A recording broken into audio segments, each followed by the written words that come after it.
Now, on the 10th of January, Saturday, the 10th of January 2025, the AIBGAA Hurling All Ireland Junior Club Final will take place at 3:15 p.m. in Croke Park, and it will be between the Connacht champions from Sligo, Easkey, and the Munster champions from West Cork, that is Kilbrittain. We are delighted to be joined by the Kilbrittain manager here on the Big Red Bench once again to look ahead to what is an absolutely monumental day for the club.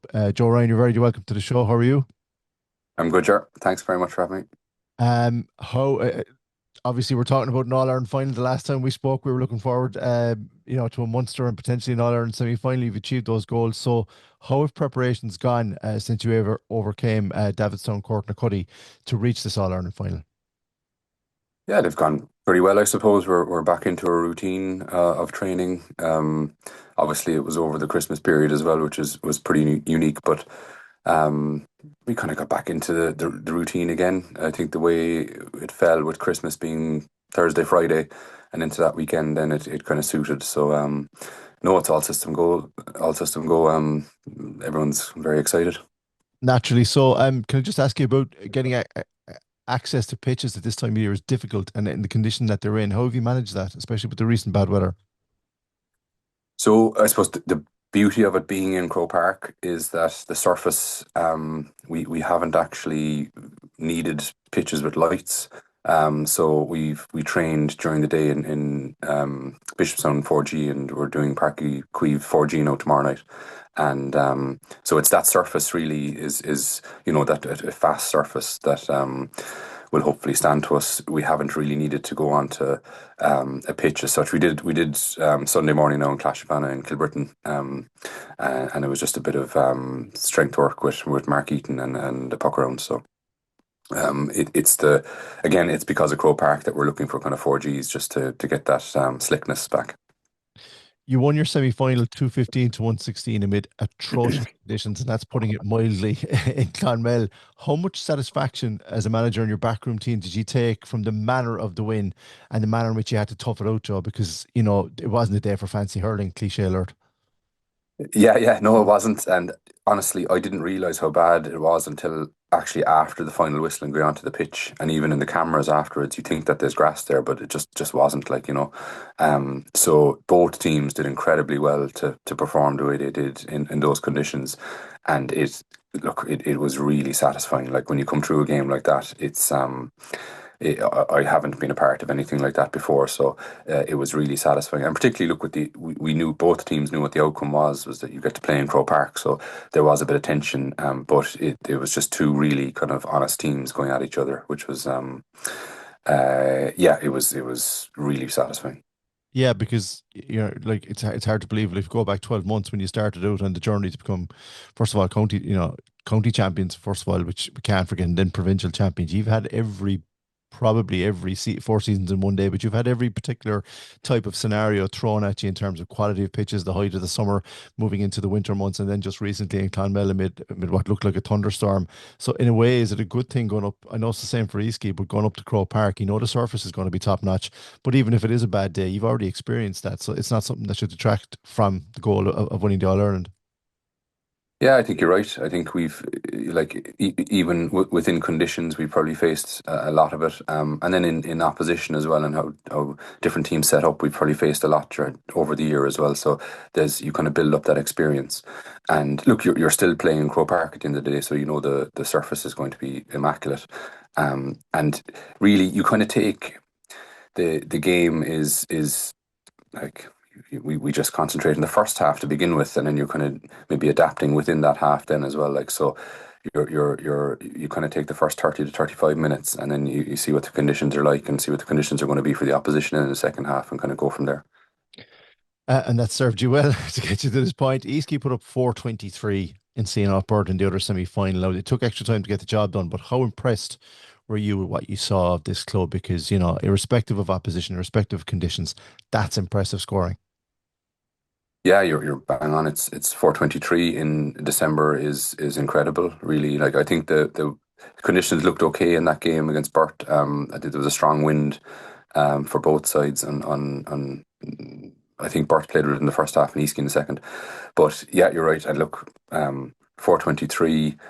They finished the game. I think they'd scored maybe 2-5 to 2 points in extra time or something like that to pull away. So their fitness isn't doesn't seem to be an issue. And look, of the 423, you have Andrew Kilcullen scoring 410, which is the standout. But if you look across the team, there is, I know in every team in Ireland you'll have sets of brothers, but I think there's actually four or five sets of brothers actually starting.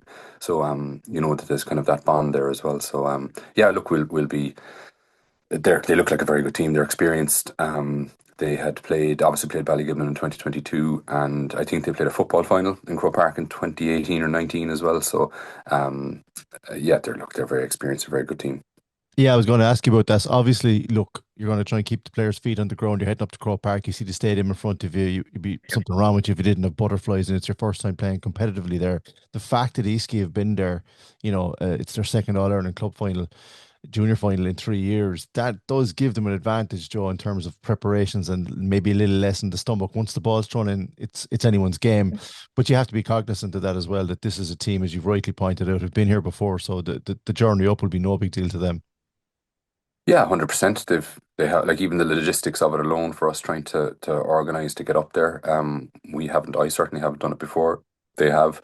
Um, So I think it's probably just an unknown factor, and we won't know until the final whistle goes. If we win, then we've dealt with it well, and if we lose, then they've dealt with it better. You know, that's kind of it in a nutshell, really. But yeah, I think it's definitely.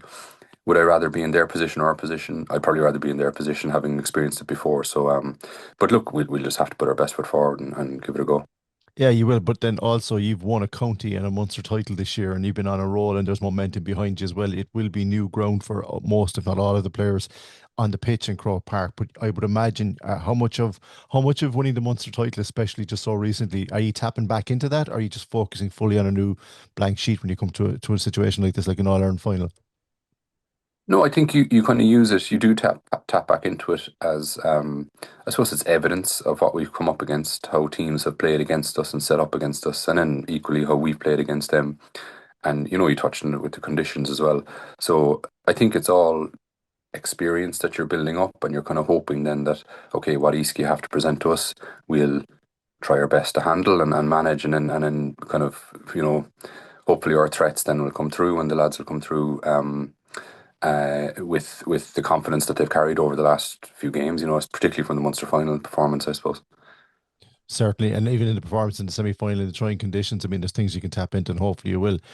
Before I let you go, look, earlier this year, the entire West Cork community, not just Kilbrittain, was as Dennis Hurley beautifully put it in the Echo, united in grief following the sudden and unexpected passing of one of your club stalwarts, a young man named Oisin Gaine. Look, his memory is still very much alive within the dressing room and in the Kilbrittain area, and rightly so, and always will be. His number 8 jersey hangs in the dressing room. I don't know how to ask other than to say how impressive you've all handled this as a club, as a community, and how you've gotten around the Glen family and made them a part of it as much as you possibly can. But the loss of somebody so young and so unexpectedly, Joe, it's got to hang in the players' minds when they big out in Crow Park that he should be there. He won't be there, but I would imagine you will ask the players to drive it on in his memory like you have done all year and go that one final step for him. Yeah, I suppose. Look, the way we look at it is Oisin will be there. He'll be there with us with the number 8 jersey. He's been there all year, because he's a part of the group. He was a part of this. So there's a cohort of lads on this team that are his age and were in school with him and best friends with him. And I think look, the way the players have handled it has been really impressive. I mean, it's in the background of everything really. So the county final win, which was on his birthday, um, and you're kind of, I suppose, from my point of view, you're you're hesitant to maybe put too much pressure on them with regards it. Like it can't be the only thing that they're doing it for, but it's obviously a massive thing. And getting behind the family with Catherine and Christoph, they've been kind of central to it as well. I suppose this like tragedy and this kind of devastating loss, unfortunately, probably touches most clubs and communities across Ireland, there was I want to mention the Enright family as well, who lost their daughter Anne a couple of years ago, and the DC family, Pat and Cahill, who passed away recently or in the past few years, and you have Pat's son-in-law Paddy, who's a selector, and future son-in-law Stephen's involved with us as well. So, but I suppose I've been incredibly impressed with how the players have handled it.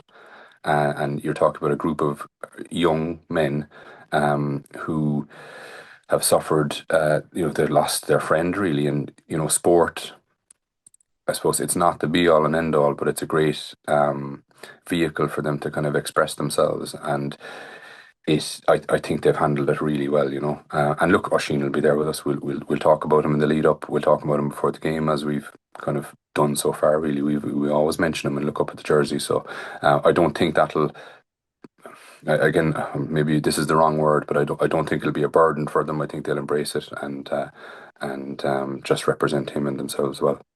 Well, even in your words there, you're echoing what you've done all year, and the way the Kilbrittain GA club has gathered around the Gaine family has been an absolute credit to you, Joe. And it would be a fitting end if you could lift the All Ireland title in his memory. But we'll have to wait and see how Saturday plays out. Before I let you go, a word for your supporters. I know you want to say thanks to them because they are amongst the most fervent and loud supporters in West Cork and Cork. And why wouldn't they be supporting this fantastic team? They travelled in huge numbers to Clonmel amid awful conditions, and they're going to be even more numbers again in Croke Park. How important have they been to you, and what's your final word to them ahead of this All Ireland final on Saturday?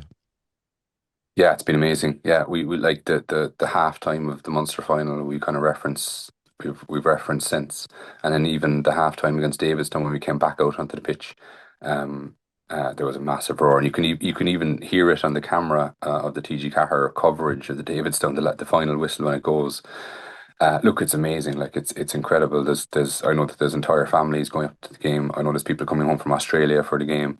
Um, I can't even imagine the numbers that are going up to it, and that'll be in and around the hotel. So I hope everyone enjoys their weekend, irrespective of what happens, and I'm sure they will. But yeah, they've been incredible. Yeah, it's amazing. Saturday, 10th of January, AIBJ Hurling All Ireland Junior Championship Club Final taking place in Croke Park at 3:15. Easkey from Sligo taking on Kilbrittain from Cork. To your manager Joe Ryan and to everybody in the Kilbrittain setup and your supporters, from everybody here on Cork's Red FM's Big Red Bench, we are right behind you, and the very, very best of luck. Sure.